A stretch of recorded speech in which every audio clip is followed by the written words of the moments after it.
What's up, YouTube? It's actually been a couple weeks since I last uploaded. Nothing really has changed on the car. Also, just wanted to say I appreciate anybody who has given me any type of feedback on the channel, whether it was a like, comment, or even subscribe. I'm thankful for every single one of you.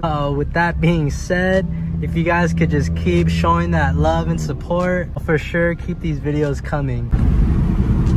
But yeah, hopping into today's video, as you guys could probably read from the title, quickly going over a couple things that you guys should expect if you guys are going to be buying a used 350Z or even a 370Z, basically any VQ out there. This is all going to be stuff from my personal experience and then things that I've seen from friends or just other people in the car community. Also, just a video that I wish I had seen before I had bought this car. Not that any of these things would have stopped me from purchasing this car, but just some things to know, just to have a peace of mind of. When it comes to this car, the more you know, the better. And I don't know if I'm like dumb or something, but I just didn't expect any of these things to happen to me, at least so soon. Yeah. Oh shit, Lambo. Damn, Z-Gang though.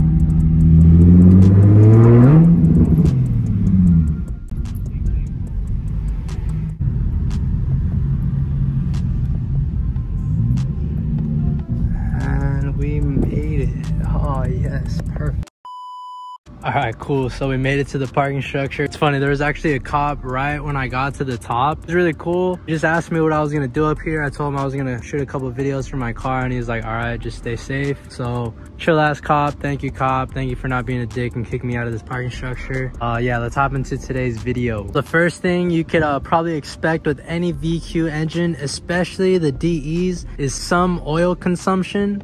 The HRs and the VHRs were overall built a lot better, so they don't experience that problem as much, but it's still something any VQ owner should be aware of. Just be ready to check your oil levels at least once a week. So what I do just to be safe, and so far levels have been fine. But yeah, for any VQ owner, I would recommend checking your levels at least once a week. The next thing you should probably expect to do at least once a week is pumping gas, unless you're gonna be using this just as like a weekend toy or just maybe a project. I don't know. Other than that, be prepared to be at the gas station. Be prepared to fill this up with gas every single week, at least once a week. I'm always at the station, and with gas prices right now, especially in SoCal, it's not the best.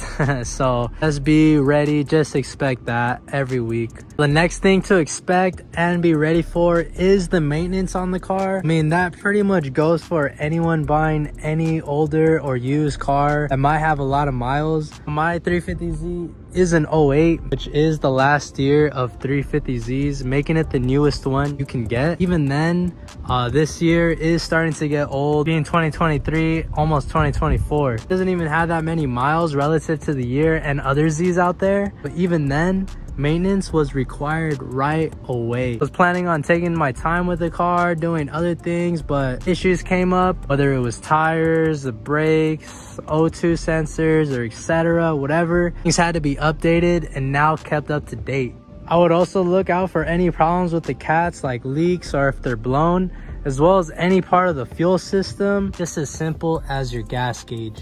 The last couple things that I'd expect is the clutch slave cylinder to go out due to the OEM part being so weak. The HRs and VHRs slave cylinder is inside the transmission, so if it does go out on you, just be ready to drop the whole transmission just for that one simple part. A lot of people just do the whole clutch job when it goes out just to save time and money, so maybe you might be a person that does that. I'm probably gonna be a person that does that just because I feel like my clutch and the slave cylinder, I don't know, I just feel like there's something going on with it right now. Yeah, I mean, if you have a DE though, you're a little bit lucky just because the slave cylinder is located outside of the transmission. So if it happens to go out on you, you could easily swap out the part. And then the final thing every 350Z owner should expect to happen is your door handle to break, to go out.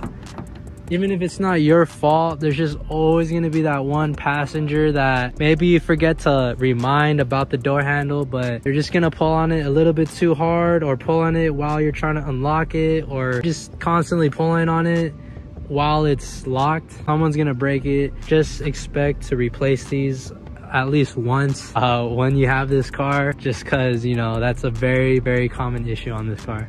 Other than that, I honestly wouldn't really expect much from the car, other than like a whole bunch of girls hitting up your phone, your status being higher, and a whole lot of jealousy from other men. This car is definitely worth it. It's a solid rear-wheel drive, 6-speed, 6-cylinder, naturally aspirated Japanese sports car. I don't know, in my opinion, you can't get any better than this. And all the lighting right now and just the way this thing looks, I'm like completely in love, falling in love with it again. And I just want to keep driving it, but at the same time, I don't want to keep putting miles on it. But oh my gosh. Oh my gosh.